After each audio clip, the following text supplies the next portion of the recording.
भगवान बचाते हैं कैसे, निरहे दुख कृपा क्या कहिए, क्या कहिए।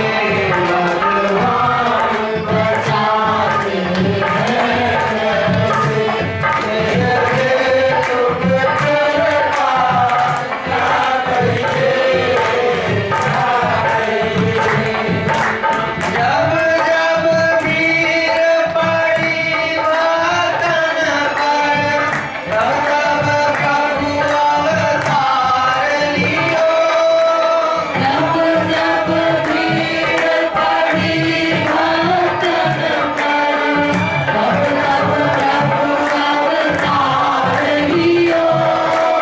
जब जब वीर पड़ी वतन पर, तब तब प्रभु अवतार लियो। जब जब वीर पड़ी वतन पर, तब तब प्रभु अवतार लियो। अपने जन के साथ प्रभु के दुष्ट जनों को भी मार दियो। अपने जन के साथ प्रभु के दुष्ट जनों को मार दियो। चल चल चल घर घर जा जा,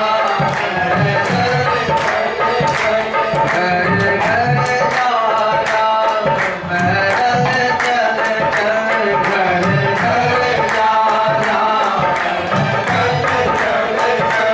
गुरुदेव के बातों क्या कहिए, क्या कहिए।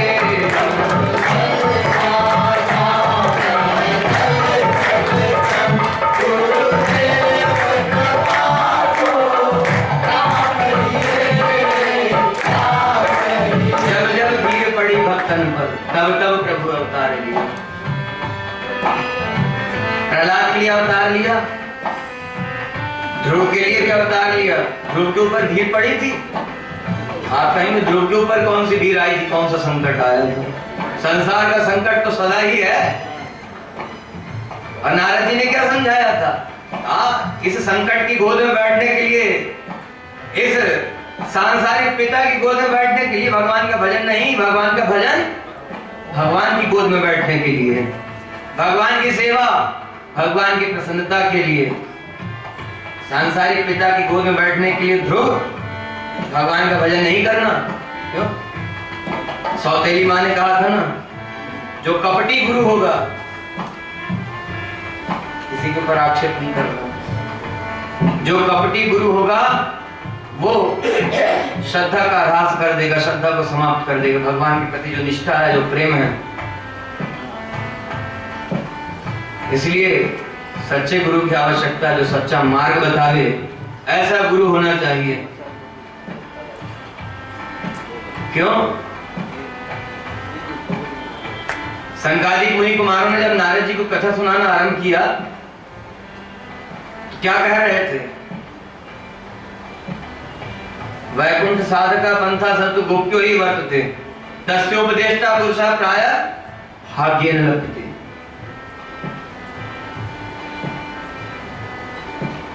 क्यों? अनेक प्रकार के उपाय कहे गए हैं, मार्ग कहे गए हैं, लेकिन वह सब उपाय प्रायः स्वर्ग इत्यादि लोगों को प्राप्त कराने वाले। वैकुंठ साधका पंथा, वैकुंठ प्राप्त कराने का मार्ग जो है वह तो गुप्त है, बड़ा गुप्त है। और ऐसे उस गुप्त मार्ग को बताने वाला गुरु भाग्य न लगते, भाग्य से। अब ध्यान दीजिएगा, ये भाग्य अपने किए कुछ नहीं होगा। भाग्य तो भगवान की कृपा से बनता, अदृष्ट कहते हैं, जो कुछ कर्म किया है उससे। लेकिन ये सब तो भगवान के लिए है, यज्ञ यागादि भगवान के लिए, भगवान का नाम भजन भगवान के लिए, भगवान की सेवा भगवान के लिए, भगवान को भोग लगाना भगवान के लिए, सब कुछ तो भगवान के लिए है। और भगवान ने क्या कहा? प्रयत्न पूर्वक स्वीकार करता हूं, मैं प्रयत्न करके स्वीकार करता हूं, कुछ भी अर्पण कर। यह भाग्य बनता है भगवान की कृपा से। तो अन्य देवी देवता, ग्रह, नक्षत्र इत्यादि जो हैं, जिनसे जो कुछ मिलता है, पद प्रतिष्ठा, धन, वैभव, ऐश्वर्य इत्यादि, यह सब भगवान की कृपा से ही मिलता है। उन देवी देवताओं को, ग्रह नक्षत्रों को भगवान की दी हुई शक्ति। ब्रह्मा को बनाया भगवान ने, वेद का अध्ययन कराया, सृष्टि करो, और कहा तुम्हारा भजन करके तुमसे जो कोई कुछ मांगे, तुम्हारी सामर्थ्य में हो तो देना। हिरण्यकश्यप को क्या दिया? कहा अमृत तो चाहिए, नहीं दे सकते, तो दूसरा वर मांगा। तो ब्रह्मा जी ने पहले विचार किया कि मैं दे सकता हूं कि नहीं, न भीतर न बाहर, न ऊपर न नीचे, न जल से न जल में, न किसी अस्त्र से न शस्त्र से, न दिन में न रात में, न मनुष्य से न पशु से न पक्षी से न देवता से, जो जो आपकी सृष्टि में है किसी से न मांगो। तो ब्रह्मा जी ने विचार किया, ब्रह्मा जी के ध्यान में आया कि भगवान मेरी सृष्टि में नहीं है, मैं भगवान की सृष्टि में हूं, तब दिया। विचार करके देना पड़ा। क्यों? क्योंकि सर्वज्ञ नहीं है, विचार करना पड़ा। और मोक्ष देने वाले भगवान, भगवान सब जानते, लेकिन ध्रुव से क्या कहा? वरदान मांगो। प्रहलाद से क्या कहा? वरदान मांगो। प्रहलाद ने कहा प्रभु कुछ नहीं चाहिए। तो भगवान ने कहा मैं देना चाहता हूं, इसलिए मांग लो, मेरी प्रसन्नता के लिए मांग लो। तब प्रहलाद ने क्या मांगा? ये मांगने की बात जो है, यही मन में ना आए, यही दीजिए आप कृपा करके। कितनी सुंदर चीज मांगी भगवान से। ऐसा किसी और ने मांगा? किसी ने नहीं मांगा।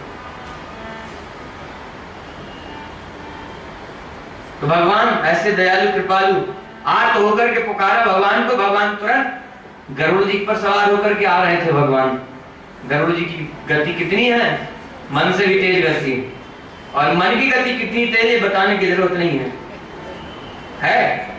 मन कितना तेज चलता है ये कहने की जरूरत है? हमारे इतना कहते कहते कि मन कितना तेज चलता, मन पता नहीं कहां पहुंच चुका है। इतना तेज है मन। और गरुड़ जी की गति मन से भी तेज है। भगवान को तब भी देरी मालूम हुई, देरी प्रभु जान बगल ले गरुड़। भगवान को देरी मालूम हुई, गरुड़ जी पर से भगवान उतर गए, गरुड़ जी को बाजू में लिया और तुरंत वहां पहुंच गए जहां गजेंद्र पुकार। भगवान ने चक्रराज को छोड़ दिया। पहले उस ग्राह का मुख फाड़ा। पाप को मगरमच्छ कहा गया है, संसार को मगरमच्छ कहा गया। तो ये छूटना पहले होगा, प्राप्त करना बाद में होगा। छूटेंगे तब तो प्राप्त करेंगे। तो भगवान ने पहले संकट से छुड़ाया, और संकट क्या छुड़ाया? उस संकट को ही पहले मोक्ष प्रदान कर दिया भगवान ने। उस ग्राह के मुख को फाड़ा भगवान ने चक्रधार सुदर्शन से। जैसे इस स्पर्श हुआ, दिव्य रूप धारण करके भगवान के दिव्य धाम को गया, और उसके बाद ये गजराज भगवान के आगे हाथ जोड़ करके खड़ा हुआ, भगवान की स्तुति वंदना की। परीक्षित जी ने प्रश्न किया गुरुदेव पुकारा इसने था, पहले दिव्य धाम उसको दिया, ये बड़ा विचित्र है, ये बड़ी रहस्य की बात है, इसका रहस्य क्या है? आप कृपा करके बताइए, समझाइए। पुकारा तो इस गजराज ने था, दिव्य धाम मोक्ष पहले उसको दिया, इसका कारण क्या है? सुखदेव जी कह रहे हैं परीक्षित, दासानुदास होने का यही लाभ है। भगवान के दासों में जो सबसे छोटा दास है, उसका दास बनने का यही प्रभाव है। क्यों? महात्मा का भाव है। भगवान ने विचार किया कि ये इसने तो मेरे चरण पकड़े, ये मेरी चरण शरण हुआ है, लेकिन वह कितना आर्त होगा, वह कितना ज्यादा दुखी होगा, उसके ऊपर कितना बड़ा संकट होगा जो मेरे तक नहीं पहुंच सका। तो मेरे दास का ही चरण पकड़ लिया और उन्हीं से विनती कर रहा है। भगवान ऐसे दयालु कृपालु कि भगवान के दास का चरण पकड़ा तो भगवान ने पहले उसको भेजा दिव्य धाम, कहा पहले तुम जाओ। कि वैसा ही आज से धनुर्मास व्रत, धनुर्मास उत्सव प्रारंभ हो रहा है। गोदम्बा जी ने जो शिक्षा दी है, क्या यही दासानुदास बन करके रहना। गोदाम्बा जी कौन है? गोदा महारानी माँ जैसी इस जीव पे कृपा क्या करिए। जब हरि ध्यान देना, माँ की सिफारिश चलती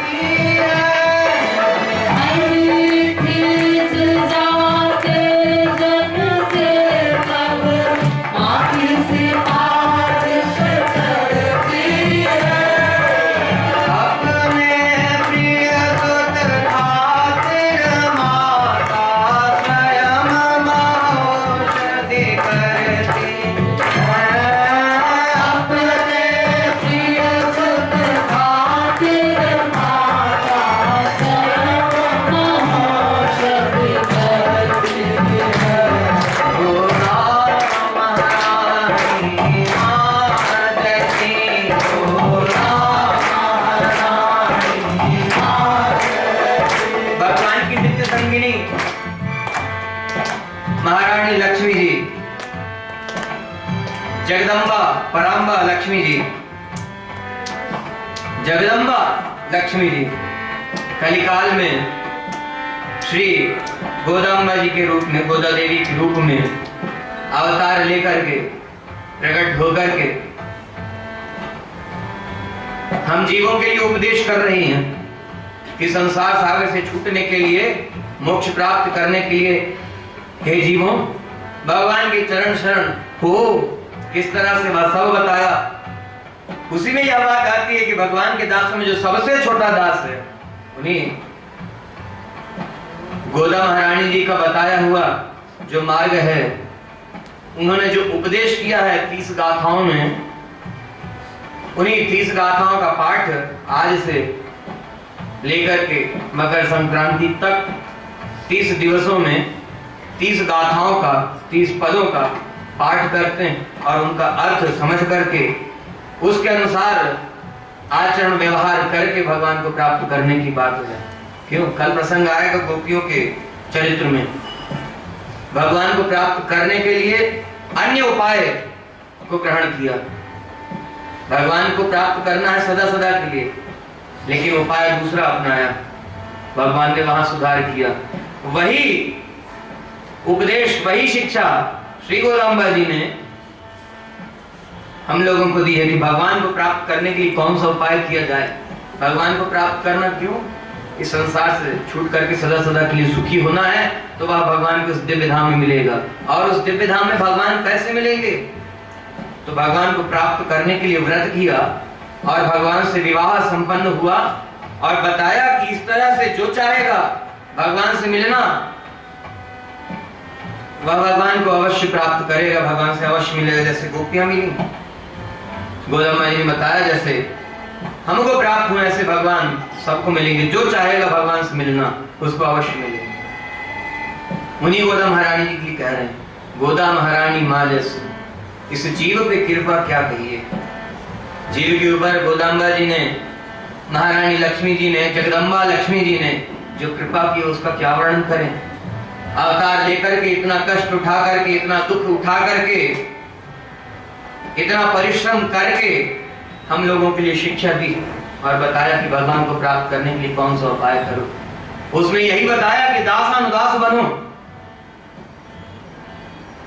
अब आज से लेकर के 4 दिवस तक गोदाम्बा जी की शिक्षा जो है उसको भी थोड़ा अधिक जितना बन सके उसको आपको बताने का प्रयास करेंगे। और संयोग है कि आज से धनुर्मास व्रत आरंभ हो रहा है। गोदाम्बा जी ने जो 30 गाथाएं गाई हैं भगवान की प्रसन्नता के लिए, उसमें पहली गाथा आज है और कृष्ण कन्हैया के अवतार दिवस से वह पहली गाथा आरंभ हो रही है। यह संयोग ही है, भगवान की, गोदाम्बा जी की कृपा ही है। क्योंकि कल गोपियों का जो प्रसंग आएगा उसी तरह का भाव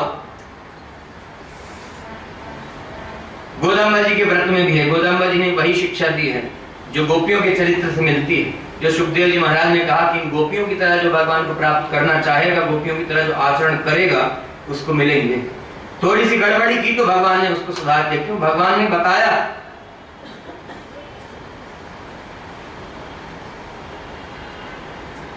क्या भगवान को प्राप्त करने के लिए सर्वश्रेष्ठ उपाय कौन सा है। विष्णु पायो योन्यफलः सोधमः परिकीर्तितः। भगवान विष्णु को उपाय रूप में ग्रहण किया, इसलिए अन्य फल सांसारिक भोगों को प्राप्त करने के लिए भगवान की चरण शरण हुआ वो अधम अधिकारी। अन्य उपायो विष्णु फलो मध्यमः परिकीर्तितः। भगवान को प्राप्त करना चाहता, फल तो श्रेष्ठ है, लेकिन उस फल को प्राप्त करने के लिए उपाय जो है अन्य उपाय है। भगवान को उपाय रूप में नहीं स्वीकार किया। अन्य उपाय विष्णु फलो मध्यमा परिकीर्तितः। ऐसा अधिकारी मध्यम अधिकारी भगवान को उपाय रूप में स्वीकार करके सांसारिक भोगों को प्राप्त करना चाहता है, ऐसा अधिकारी अधम है। और माधवांग्री द्वयोपायो माधवांग्री प्रयोजन। भगवान श्री कृष्ण के युगल चरणारविंद ही उपाय हैं और भगवान के चरण ही उपेय हैं, अर्थात फल हैं। सिया राम ही उपाय, सिया राम ही उपेय। भगवान के चरण ही अर्थात भगवान की कृपा ही उपाय है, और भगवान को प्राप्त करना है, भगवान ही फल है। ऐसा मानने वाला जो अधिकारी है, स उत्तमाधिकारी स्यात् कृतकृत्योत्तर जन्मनि। ऐसा मनुष्य जो है, ऐसा उत्तम अधिकारी जो है, जो भगवान को प्राप्त करना चाहता है और भगवान को प्राप्त करने के लिए भगवान को ही उपाय रूप में वर्ण किया, अर्थात अन्यथा गुरु भगवान का दास बना। ऐसा अधिकारी सर्वश्रेष्ठ अधिकारी है, और वो मनुष्य जन्म प्राप्त करके कृतकृत्य हो गया वो, और नहीं तो ऐसा मनुष्य जन्म प्राप्त करने का कोई फल नहीं। ऐसा मनुष्य जन्म प्राप्त करना व्यर्थ हुआ। स उत्तमाधिकारी से उत्तम अधिकारी है, कृतकृत्योत्तर जन्मनि, उसका जन्म लेना सफल हुआ, वह कृतकृत्य हो गया ऐसा जीव।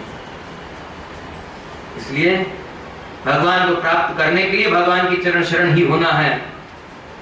और मोक्ष प्राप्त करना क्या है? भगवान की चरण शरण प्राप्त कर लेना, अर्थात भगवान को प्राप्त कर लेना सदा सदा के लिए, कि फिर भगवान अब मिलकर के छूटे ना, वही मोक्ष है। भगवान दिव्य धाम में सदा सदा के लिए मिलेंगे। यही शिक्षा गोदा महारानी जी ने दी है। इसलिए कहा गोदा महारानी माँ जैसी। वास्तव में माँ ये हैं, इस जीव पे कृपा क्या कही है? क्यों? सांसारिक माँ की बात कैसी है?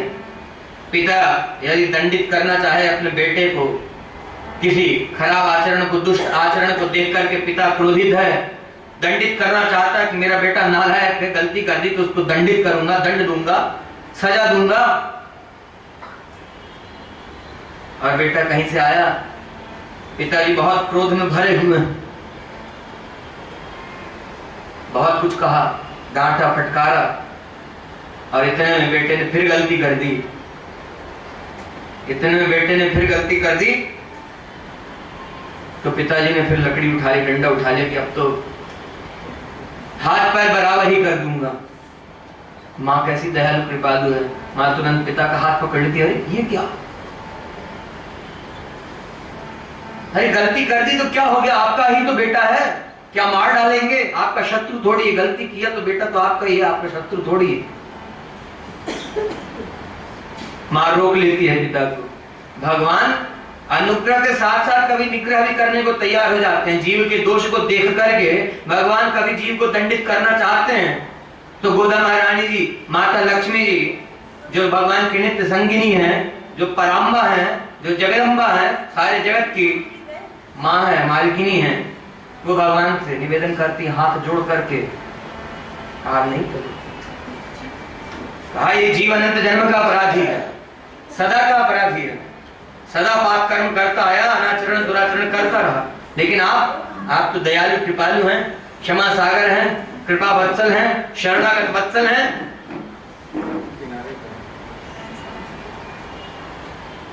अभी भगवान श्री रामचंद्र जी के चरित्र में आए गई, कल कहा था ना, जगदम्बा की बात जो है, जगदम्बा वास्तव में कौन है, यह भगवान श्री रामचंद्र जी के चरित्र में देखने को मिलता है। तो गोदा महारानी माँ जैसी माँ बेटे को भी समझाती, बेटा तुमने गलती की है, गलती में सुधार करो, पिताजी से क्षमा याचना कर लो, पिताजी क्षमा कर देंगे। और माँ के समझाने से बेटा क्षमा मांग ले, अपनी गलती स्वीकार कर ले, तो फिर पिताजी प्रसन्न हो जाते हैं। क्रोध रहता है लेकिन कब तक? नाराज रहेंगे लेकिन कब तक? और नाराज है भी तो माँ फिर समझाती हैं कि अरे ठीक है, माना अपराध कर दिया, लेकिन आप दयालु है ना, दया सागर हैं, दया के सागर हैं, क्षमा के सागर हैं, कृपा के सागर हैं, कृपा वत्सल हैं। यह सब आपके नाम जो हैं, ये किस लिए? इसलिए आप क्षमा ही कीजिए। आप इसके गुणों की तरफ, इसके अवगुणों की तरफ, इसके दोषों की तरफ देखेंगे तो फिर तो ये 84 लाख योनियों में चक्कर काटता रहेगा, क्योंकि भगवान जब दंड देते हैं तो 84 लाख का चक्कर लगता है। भगवान का दंड छोटा मोटा नहीं है। इसलिए कहा था कि यहाँ का प्रशासन कुछ ले करके, कुछ दे करके छोड़ सकता है भगवान के प्रशासन में। वहां अपनी गलती स्वीकार कर लेना, यही करना है बस, भगवान सब कुछ क्षमा कर देते हैं। यही शिक्षा दी गोदम्बा जी ने, दासानुदास बन करके रहो। क्यों? एक उदाहरण से समझते हैं इसको। बहुत प्यासा व्यक्ति कोई पानी पी रहा है प्याऊ के ऊपर। अब प्याऊ चलते नहीं, पहले प्याऊ चलते थे, जिन लोगों ने देखा होगा उनको मालूम होगा, ऐसे अंजलि में जल लेकर के पीते थे। और कोई व्यक्ति किसी पात्र से, बर्तन से जल अंजलि में डाला करता था, पीते थे, हाथ के सहारे से कोहनी से कुछ जल बह करके गिर भी जाता था। देखा है? उसके पीछे कोई व्यक्ति आकर के खड़ा हुआ है, बहुत प्यास लगी हुई है, लेकिन एक व्यक्ति अभी जल पी ही रहा है, पानी पी ही रहा है। क्यों? ये भी बहुत प्यासा है, बहुत देर का प्यासा है। पीछे एक व्यक्ति खड़ा, इसने विचार किया कि वहां तक पता नहीं कब पहुंचेंगे, जहां प्याऊ से जल पिलाया जा रहा, प्याऊ तक कितनी देर में पहुंचेंगे, और प्राणों पे संकट बना हुआ, पानी नहीं मिला तो प्राण निकल ही जाएंगे, ऐसा संकट आया हुआ।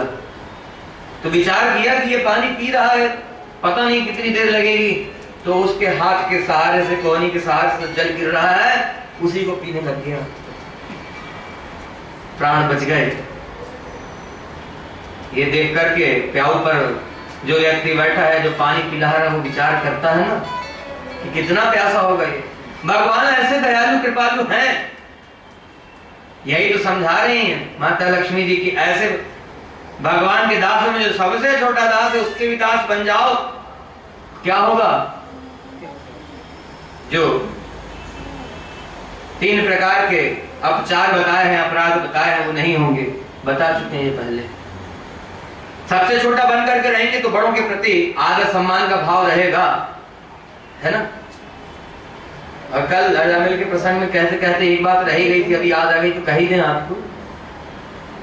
हाय हेलो तो आपने छोड़ने का प्रॉमिस कर ही लिया था कल। एक बात और ये कहनी थी कि कभी घर में कुछ खींचतान हो, झगड़ा हो, कुछ और ज्यादा हो, तो जो भी कोई कुछ कह रहा हो अपने को कटु वचन, उसके आगे हाथ जोड़ करके सिर झुका कर खड़े होना और जय श्री कृष्ण बोलना, जय श्रीमन नारायण बोलना। नहीं, यहाँ तो बोल रहे ठीक है, घर के लिए कह रहे हैं, घर में ये सब होता रहता है, इसलिए घर में कभी कोई ऐसी स्थिति बने तो नतमस्तक हो जाना, हाथ जोड़ लेना, भगवान का स्मरण करना, भगवान का नाम लेना। एक बार नहीं तो दूसरी बार, दूसरी बार नहीं तीसरी बार, तीसरी बार नहीं चौथी बार जरूर। सामने वाले व्यक्ति को लाज आएगी, शर्म आएगी कि मैं इतने कटु वचन कह रहा हूँ, गलत गलत बातें कह रहा हूँ, खराब खराब शब्द कह रहा हूँ, डांट रहा हूँ, फटकार रहा हूँ, लेकिन ये नतमस्तक है और भगवान का नाम ले रहा है, उसी समय गुस्सा ठंडा हो जाएगा। तो पारिवारिक शांति जो चाहते हैं वो इसी से बनी रहेगी। पारिवारिक शांति इससे नहीं बनेगी कि हमने कुछ कहा, फिर आपने कुछ कहा, फिर हमने कुछ कहा, फिर क्यों? हम किसी से कम नहीं। तो जब किसी से कम नहीं रहेंगे तो फिर ये सब तो होगा, लड़ाई झगड़े तो बढ़ेंगे, परिवार विच्छेद तो होगा। इन सबको यदि छोड़ना है, इन सब से बचना है, इन सब से रक्षा चाहते हैं तो भगवान का नाम स्मरण अधिक से अधिक करते रहिए, करके देखिएगा कभी। आज ऐसे भगवान का नाम लेते लेते कभी कुछ ज्यादा सहना भी पड़ जाए तो सहने में कोई बुराई नहीं है, सह लेना चाहिए। क्यों? क्योंकि अकेले रहने का सुख कितना है और परिवार के सब सदस्यों के साथ रहने का सुख कैसा है, वो सब लोग बहुत अच्छे से जानते हैं ना। अकेले रहने में सुख है नहीं, तो फिर क्यों ये सब खींचतान, क्यों तू मैं क्यों? आपके ही शब्दों में आपको समझा रहे हैं, तू मैं क्यों?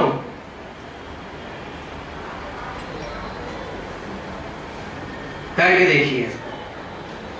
सुखदेव जी कह रहे हैं, परीक्षित, भगवान ने पहले उस ग्राहक को अपना दिव्य धाम प्रदान कर दिया, तो परीक्षित ने प्रश्न किया कि ऐसा क्यों? भगवान के चरण शरण तो ये हुआ था। तो भगवान ने विचार किया कि ये ज्यादा आर्त है, इसके ऊपर ज्यादा बड़ा संकट है, इसलिए मेरे दास का चरण पकड़ा हुआ है। ऐसे दयालु कृपालु है भगवान। तो इसलिए दासानुदास बनिए। यतीशाश्रितानाम अनिष्ठो भवेयम, सदा पंचमोपाय निष्ठो भवेयम, गुरु रंध्र रूपो भवेयम भवेयम, हरेरंतरंगो भवेयम भवेयम। भगवान को प्राप्त करना है, भगवान का अंतरंग होना है, तो यतीशा सीतानाम कनिष्ठो भवेयम।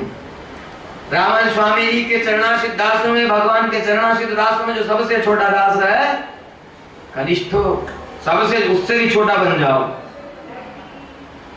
तो अपना स्वरूप ध्यान रहेगा।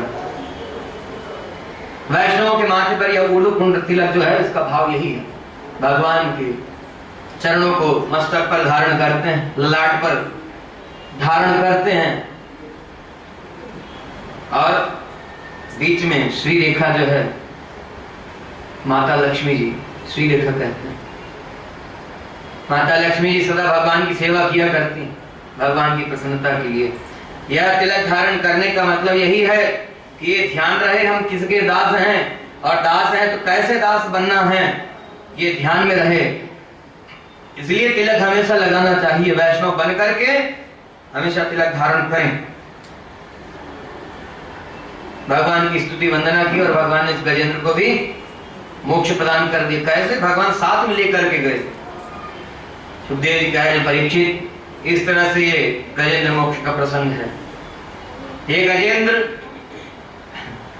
अब भगवान ने जो कहा है स्वे स्वे कर्मणि अभिरता संसिद्धिम लभते नरः, गीता में कर्मण्येवाधिकारस्ते मा फलेषु कदाचन, उन सब बातों पर विचार यहाँ आता है। क्यों? ये गजेंद्र, इसकी ये स्थिति क्यों हुई? पिछले जन्म में इंद्रद्युम्न नाम का राजा था,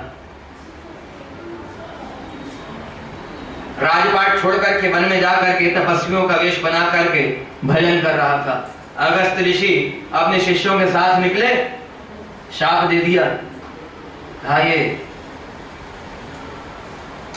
राज्य शासन, अतिथि सेवा इत्यादि गृहस्थोचित कार्य छोड़ करके सन्यासियों का आचरण कर रहा है, जो सर्वथा इसके योग्य नहीं है। अर्थात इसने गुरुओं से शिक्षा प्राप्त नहीं की, ज्ञान प्राप्त नहीं किया, और अपने मन से तपस्वी का आचरण कर रहा है। शाप दे दिया, कहा ये तामसिक योनि के जीवों का काम है, तामसी योनि में, हाथी की योनि में जाओ। क्यों? बड़े आश्चर्य की बात है, भगवान का भजन कर रहा था, तपस्या कर रहा था, और शाप दे दिया। पहले दिन से आपको कहते आ रहे हैं कि अपने हर अच्छे काम को भगवान की सेवा मान करके कीजिए। यही शरणागत दास का स्वरूप है। हर अच्छे काम को भगवान की सेवा मान करके करें। नौकरी हो, व्यापार हो, घर का काम हो, पढ़ाई हो, जो कुछ भी करते हैं सब भगवान की सेवा मान करके कीजिए। यदि ऐसा भाव है, भगवान की सेवा मानते हैं, भगवान की प्रसन्नता के लिए भगवान की सेवा करते हैं, तो भगवान उसी में सब कुछ देने को तैयार हैं, देंगे। और जो कर्म है उसको छोड़ करके, जो करते हैं उसको छोड़ करके इस तरह का आचरण करेंगे तो उसमें भगवान को प्रसन्नता नहीं है। इसलिए स्वे स्वे कर्मणि अभिरतः